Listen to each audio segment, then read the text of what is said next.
Hola, hoy resolveremos un problema de aplicación de la ley de Faraday-Lenz. El problema dice que en una región existe un campo magnético uniforme vertical hacia arriba de magnitud 0.8 teslas. En dicha región existen unos rieles conductores paralelos sin fricción conectados entre sí e inclinados 30 grados con respecto a la horizontal. Por los rieles se desliza hacia abajo una barra de longitud 30 centímetros, con rapidez constante de 0.4 metros por segundo. Determine la fuerza magnética sobre la varilla si su resistencia eléctrica es de 25 ohm y la resistencia de los rieles es despreciable.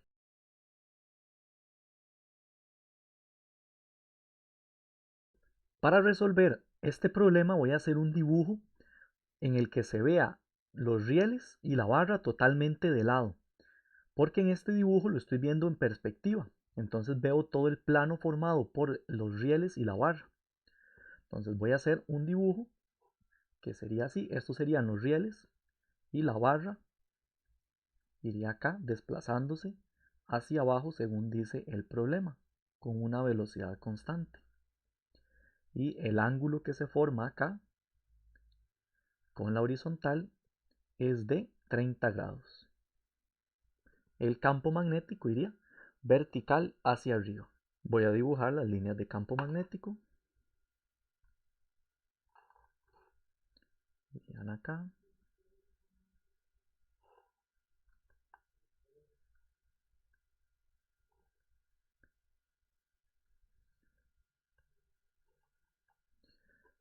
Y esas serían más o menos las líneas de campo magnético.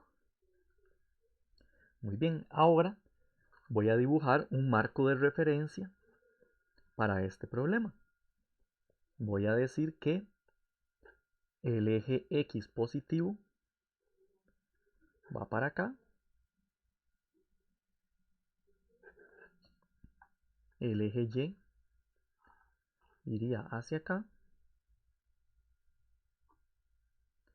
y el eje Z quedaría saliendo del papel en este caso. Muy bien, ¿qué es lo que está pasando en este problema?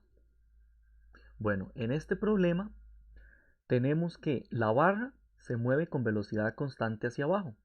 El campo magnético es uniforme, o sea, no cambia con la posición. Existe el mismo valor de campo magnético en todos los puntos de la espira conformada por los rieles y la barra.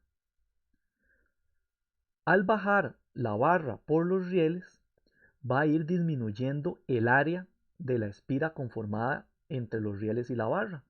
Al disminuir el área de esa espira, va a haber un cambio en el flujo magnético que atraviesa la espira. Y al haber cambio de flujo magnético, habrá una fuerza electromotriz inducida en la espira conformada por los rieles y la barra. Esa fuerza electromotriz inducida genera una corriente inducida en el sistema. Esa corriente inducida pasa por la barra que tiene una resistencia eléctrica y al haber un campo magnético externo a la barra, tendríamos el problema de un alambre con corriente o un conductor con corriente dentro de un campo magnético externo.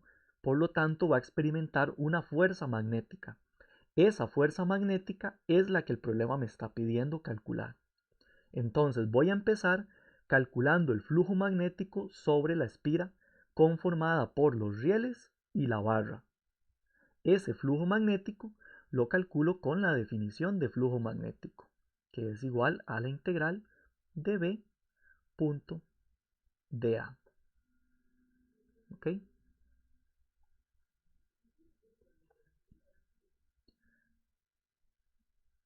Este producto punto que está dentro de la integral lo voy a poder expresar como la magnitud del campo magnético por la magnitud del vector dA por el coseno del ángulo entre el campo magnético y el vector de área dA.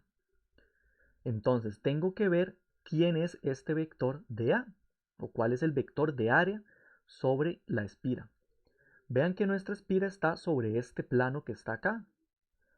Si lo dibujo en este dibujo de acá abajo, voy a ver el vector de área perpendicular al plano de la espira, porque esa es su definición. El vector de área es un vector perpendicular a la espira.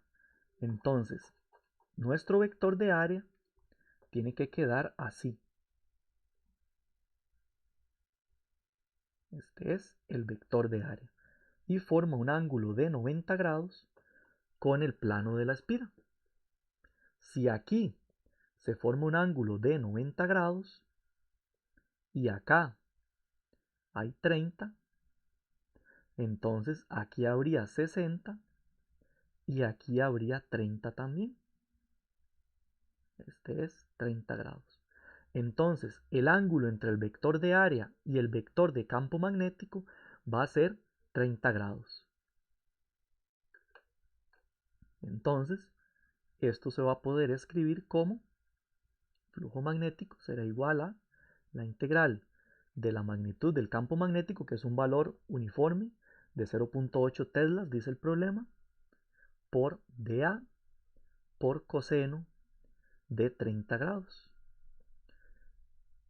Esto es 0.8 teslas y este valor coseno de 30 son valores que no dependen de dA, por lo tanto se pueden salir de la integral. Entonces obtengo que B coseno de 30 grados por la integral de dA será igual al flujo magnético sobre la espira. Ahora, ¿qué es la integral de dA? La integral de dA sería el área de la espira. Para encontrar el área de esa espira, yo voy a decir que esta distancia de aquí hasta acá,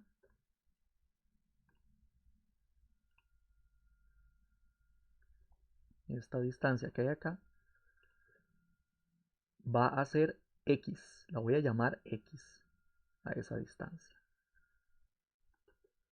Entonces, el área de este rectángulo formado entre los rieles y la barra será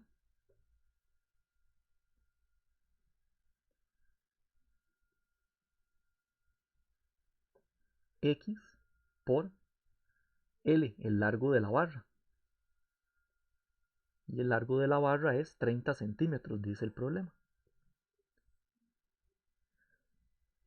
Entonces, este sería el flujo magnético sobre la espira en función de X. Vean que X va a ir cambiando porque la barra va a ir bajando por los rieles. La fuerza electromotriz en la espira será entonces menos la derivada del flujo magnético con respecto al tiempo. Eso sería menos la derivada de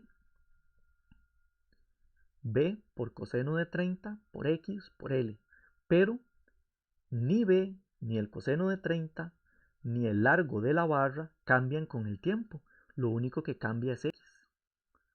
Entonces, B, L y coseno de 30 se salen de la derivada y solo me quedaría la derivada de X con respecto al tiempo.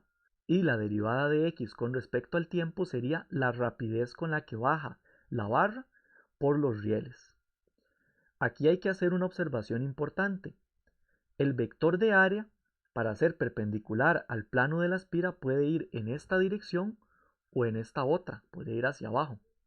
Pero escogí hacia arriba y esa es la que voy a tomar como convención. O sea, si mi fuerza electromotriz al final me da positiva, significa que yo coloco mi dedo pulgar en la dirección del vector de área y la corriente inducida giraría en la espira en este sentido.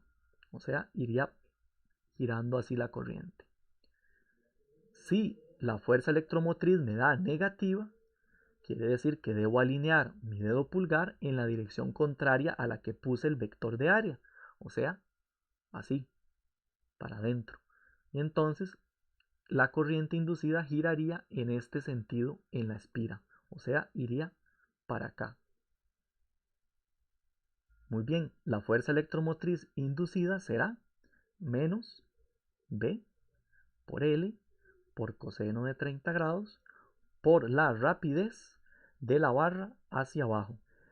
Pero como el movimiento de la barra es de forma tal que X está disminuyendo con el tiempo, le voy a poner un negativo a esa rapidez. Entonces va a ser menos V. Porque X está decreciendo con el tiempo.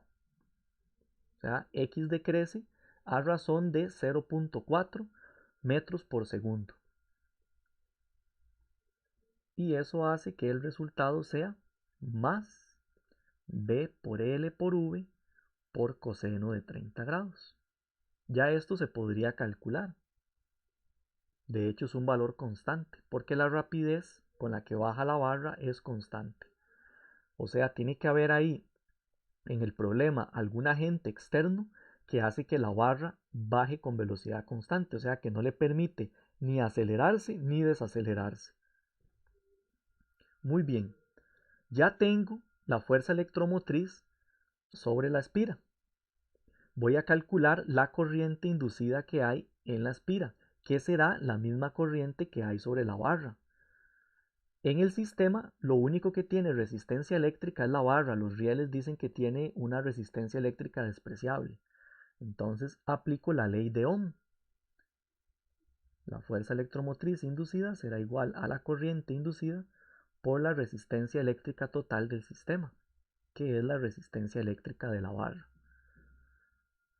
Entonces la corriente será la fuerza electromotriz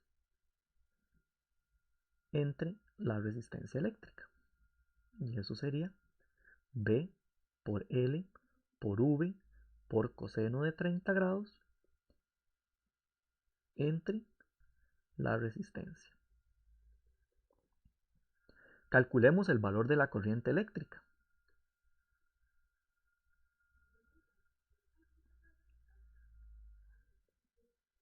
Sería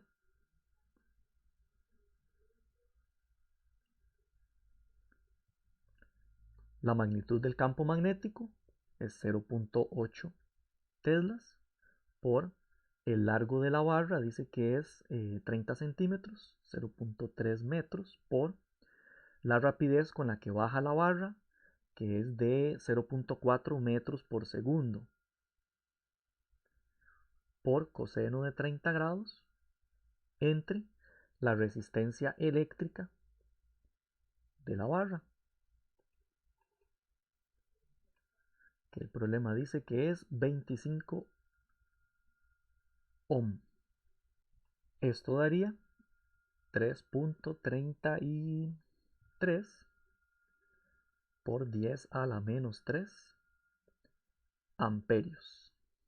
O también se puede escribir como 3.33 miliamperios.